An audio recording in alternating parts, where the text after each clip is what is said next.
Well, good afternoon, everyone. Good afternoon to you. Welcome, all of you. Those here, and of course those who are missing from here, who would be here given different circumstances. This isn't the truth of the situation by any means. The place would normally be so busy, both inside and out, and even in the car park, you'd be struggling to find a place to park.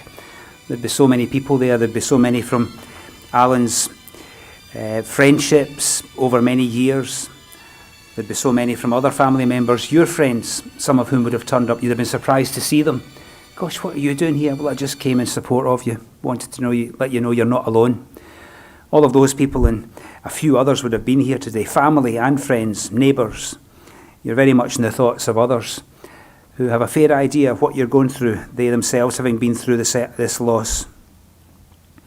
Here we are, and we remember the loss of Shirley this day. Here we are remembering the loss for you, the children, Cheryl, Donna, Jamie. Here we are remembering siblings, him being one of 7 children. Number 5, I'm told. You're not a name, you're a number. Number 5. To parents John and Jessie.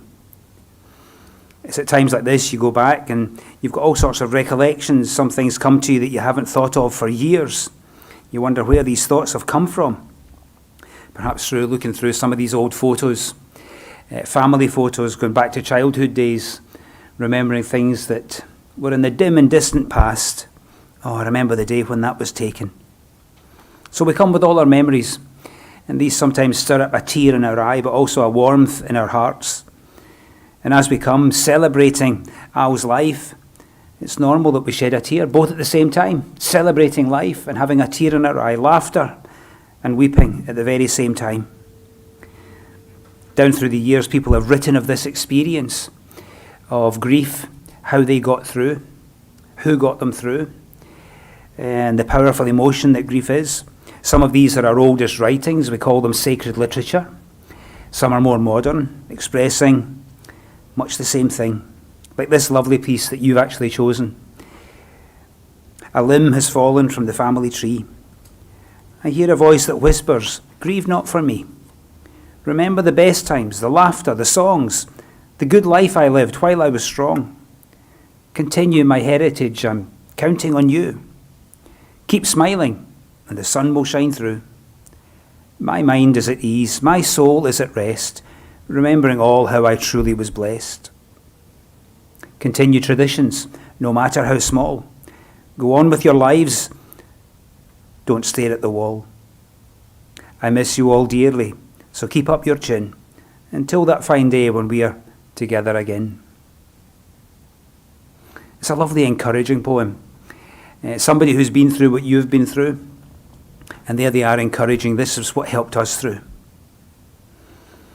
It's always a privilege to hear from you at this time, and it's a privilege from you to hear from Barney at this time, as he shares on behalf of you all. And no doubt his stories will stir a tear or two, but may his stories warm your heart. Okay, Barney? Celebrating the life of Al.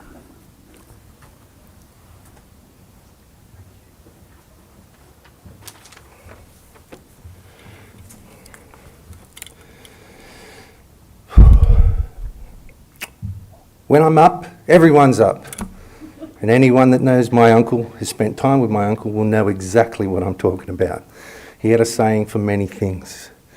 Good afternoon, everyone. My name is Barney Rogers and I'm Alan's nephew.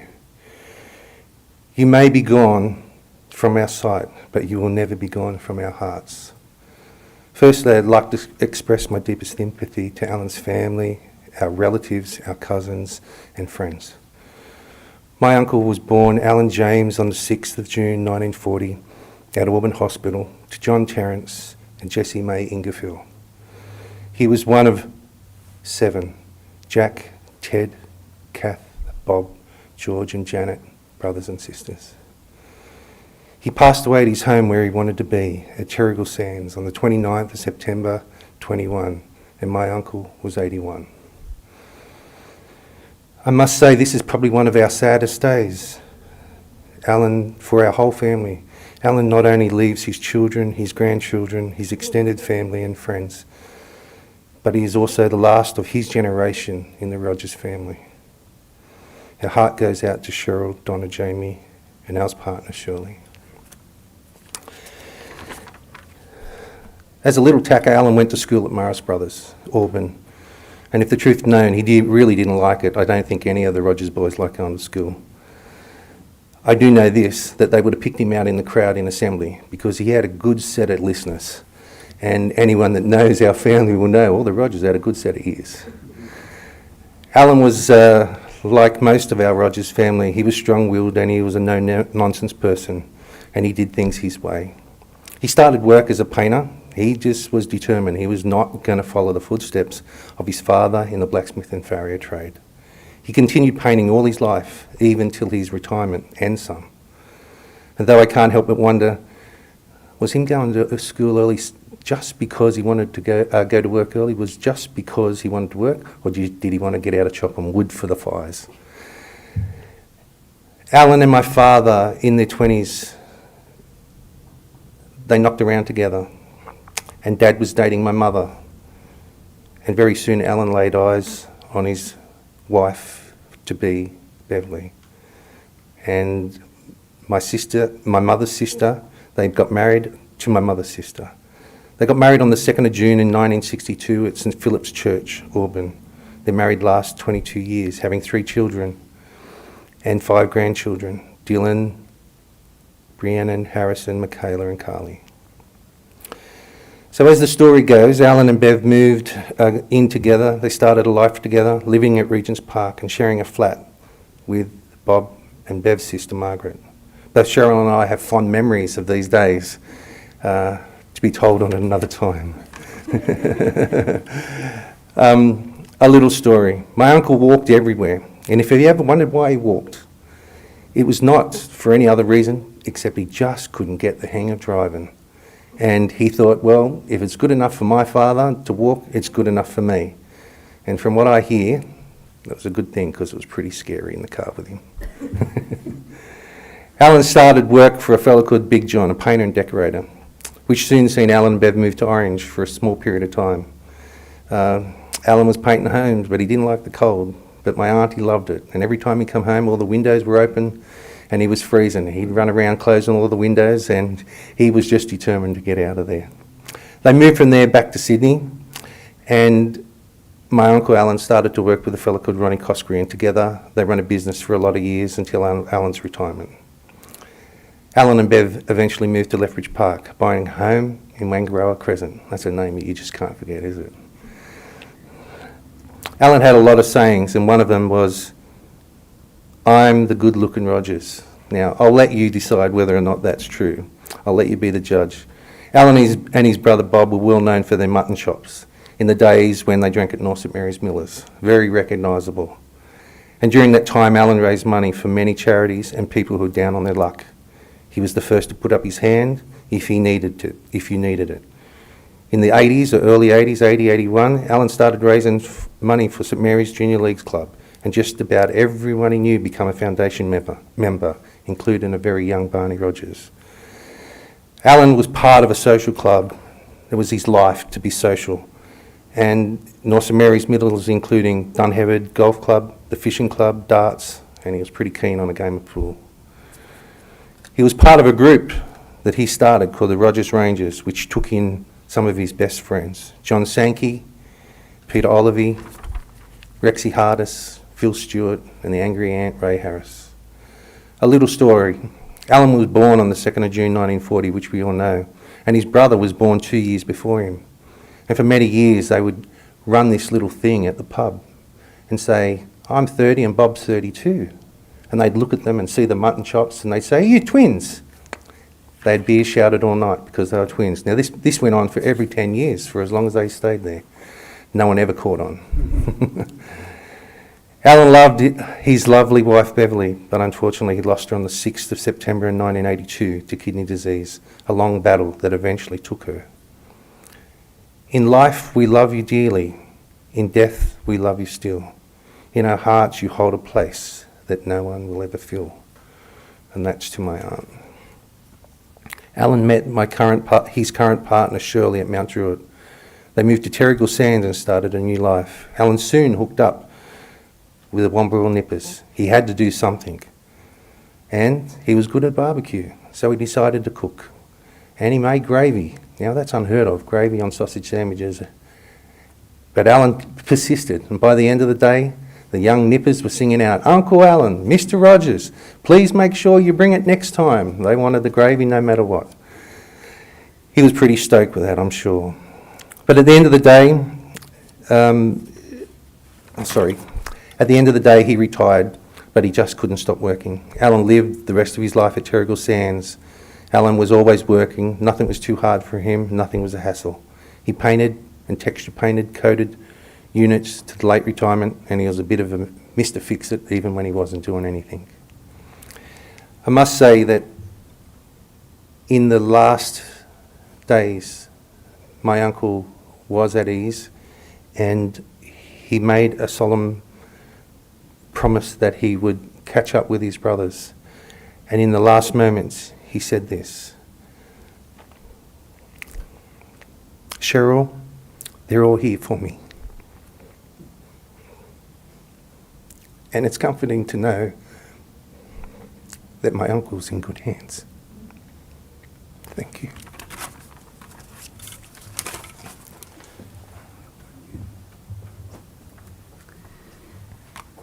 Barney, thanks so much for that. It's so difficult for family to stand here at a time like this and share. So difficult. Often impossible.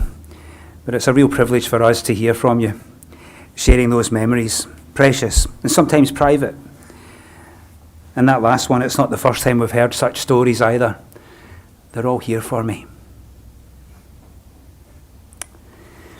Thank you so much for doing that. Rhiannon is going to come and share something now as well. You come in.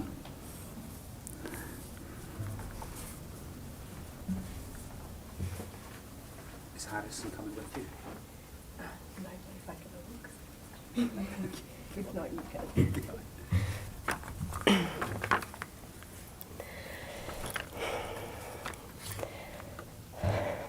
Not really sure how to start something off like this, but I know Pop started most of his day saying, "Now what's the GO?" When Harry and I were younger, he used to convince us to run down the driveway to get the morning paper so we could count to see who was the fastest. Now being older, thinking back on it, knowing Pop, he probably started counting as we were running inside.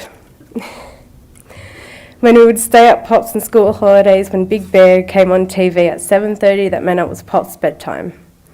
We used to run into bed with him so he could tell us his jokes, but never all of them, because he knew Nan would be listening and would be in trouble for being too crass. And Pop would never go to sleep without telling Nan, "If I wake up dead in the morning, it's going to be your fault if he forgot to take his own tablets." Pop was always the life of the party and always quick on his feet with a smart-ass comeback. It wasn't a party without punch. And I mean that in both terms. You never saw him without a cold to his new in his hand, and that's one of the ways I'll always remember him. When Pop used to come down to stay with us, and whenever he came home from wherever, he was having his sherbets, he would always, without a doubt, find Brad, look him straight in the eyes and say, "Now what's your intentions with my granddaughter?" I've never seen Brad fear for his life like he did when Pop said it for the first time. But Pop, being the most brilliant man he is, just laughed at him, shook his hand and pulled him in for a pat on the back. After a few times of Pop asking him, Brad's response just ended up being, "She's hard work," and Pop just agreed with him. Pop was just such a caring and loving man altogether and had so much love for all his grandkids. Whenever I have a chat with Pop, where it was about school or work or just life in general, he would always say one thing to me: "Don't let worry you until worry worries you." At first I was just confused and thought it was funny, but after a while it started making sense, and it's something that I will never forget and always say. Pop, you may have been gone, but you will live on in all of our memories and never be forgotten by anyone. Thank you for being a 1 in a million man and bringing so much joy into our lives. Now, I know you weren't a fan of making a fuss about anything, and I've been told to keep this short and sweet. So all I've got left to say is, see you when you got nothing on.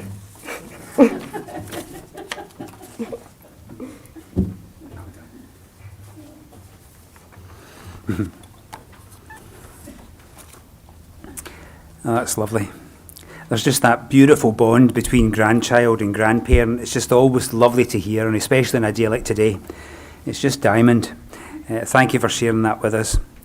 I often find that some of the funny things that either parents or grandparents say that we as children or grandchildren swear we are never going to say, end up saying. You end up being your grandpa.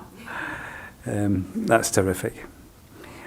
So we stir up memories at times like this, and our hearts are warmed. We're going to do that yet further now as we see something of Al's life in picture, and this will be a real pleasure. Something of his life in picture down through the years, celebrating Al's life.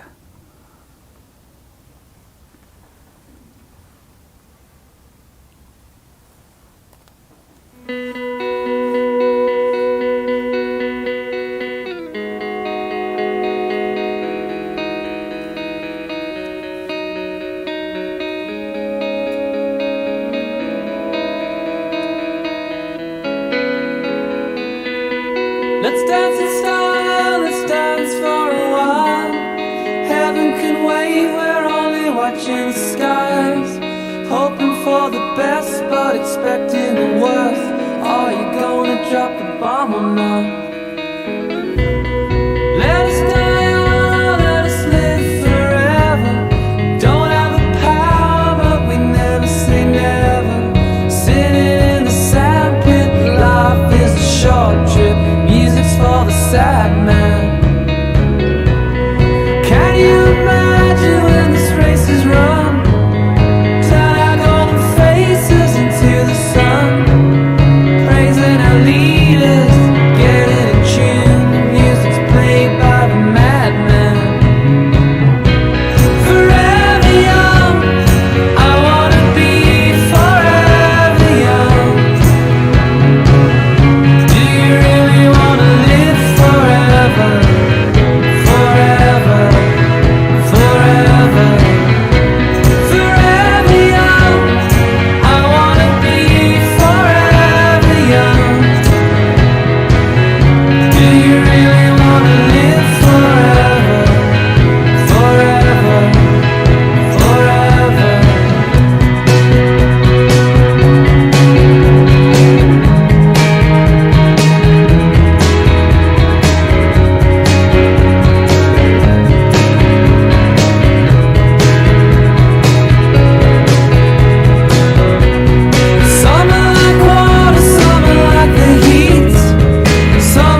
there's an emptiness. Oh, I hope you're dancing in the sky, and I hope you're singing in the angels' choir. I hope the angels know what they have. I bet it's so nice up in heaven since you arrived. Now tell me, what do you do up in heaven? Are your days filled with love and light? Is there music? Is there art and invention? Tell me, are you happy? Are you more alive? 'Cause here on earth it feels like everything good is missing since you left. And here on earth everything's different. There's an emptiness. Oh, I hope you're dancing in the sky, and I hope you're singing in the angels' choir, and I hope the angels know what they have. I bet it's so nice up in heaven since you arrived, since you arrived.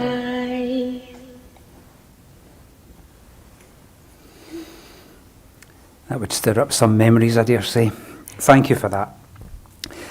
To all of you who were involved in getting photographs to share with us all today, thank you so much for that.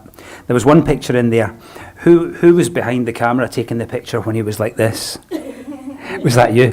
I was just imagining what he was saying to you to do with that camera. That's exactly what I thought. If you don't put that camera away. Could hear it. That was a great picture, but so were they all. Absolutely fabulous. And for the younger members of the family, I just love saying, do you know how old your pops was? He was so old that he began in black and white. A life in tribute. Well done. Thank you for sharing those with us. We've got a lovely touching moment now, and quite literally that's what it is. It's a touching moment in more ways than one, where you place your flower on the casket. And I ask you not to rush this. Take your time. Have a moment. It really is a touching moment. So place your flower on the casket. You're welcome to do that now.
a touching moment. It's a lovely touching moment in a service. The Lord's Prayer. If you'd like to join in, you're welcome, including those who are watching through live streaming. If you want to join in, you're welcome to do so. And if you'd rather have a quiet moment, then have a quiet moment. The Our Father. Our Father, who art in heaven, hallowed be thy name. Thy kingdom come, thy will be done on earth as it is in heaven. Give us this day our daily bread, and forgive us our trespasses as we forgive those who trespass against us. And lead us not into temptation, but deliver us from evil. For thine is the kingdom, the power, and the glory, forever and ever. Amen. We come together to celebrate someone's life, to celebrate their life, in our own. That ours is all the better for ever having had them in it. We come together to remember the stories, to share the laughter, but we also come together to say farewell. We've come to that part in the service now where we say farewell, go in peace. For this we always stand. We stand in honour and in tribute. So if you're able, those of you here and those also watching through live streaming, you stand with us. We stand with you. We stand together. If you're able, would you please be upstanding? Alan, we celebrate your life. Here we celebrate your life in our own. Ours has been all the better for having had you in it. You even shared with us your gift of life. And now, though it breaks our hearts to do so, we farewell you. We say, go in peace. Go in peace. Earth to earth, ashes to ashes, dust to dust.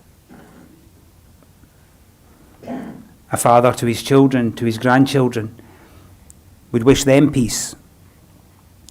Here are these lovely words of peace. They're actually from Scotland, but they fit so beautifully here in this part of the world. You can feel them. There are 5 lines to this, and you might feel each line. Even think of when you have. Deep peace of the shining star to you. Deep peace of the quiet earth to you. Deep peace of the running wave to you. Deep peace of the flowing air to you. Deep peace of warm, assuring, comforting love to you. Comforting love to you that you may leave here, even here, in peace. In peace. We leave to this wonderful piece from Westlife. You raise me up. You raise me up.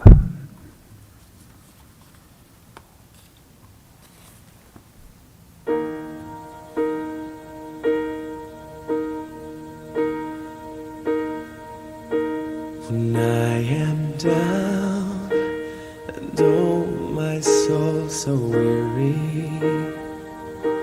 when troubles come and my heart burden me, and I am still and wait here in the silence until you come and sit a while with me.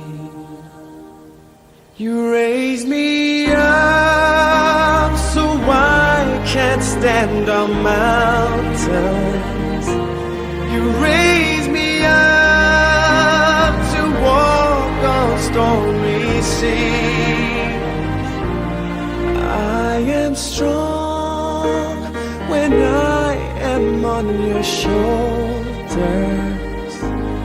You raise me up to more than I can be.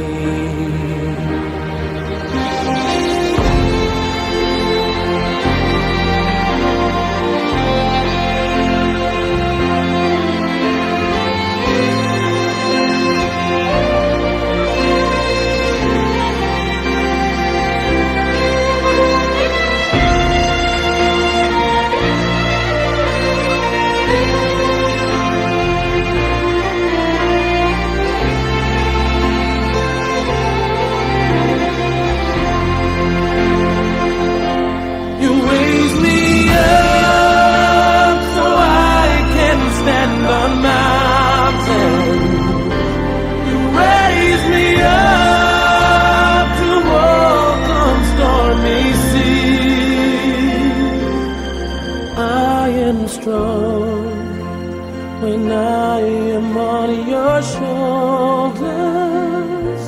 You raise me up to more than I can be.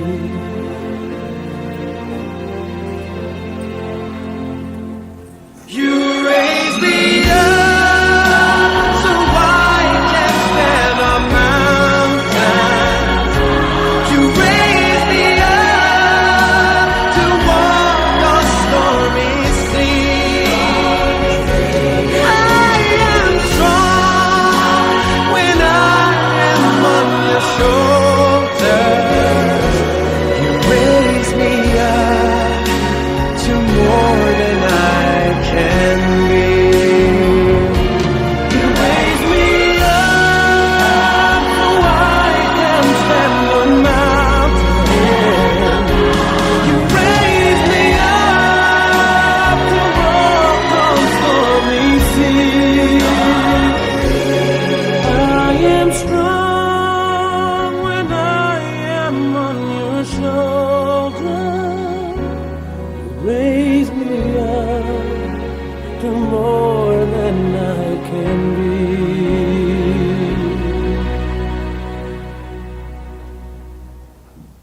You raise me up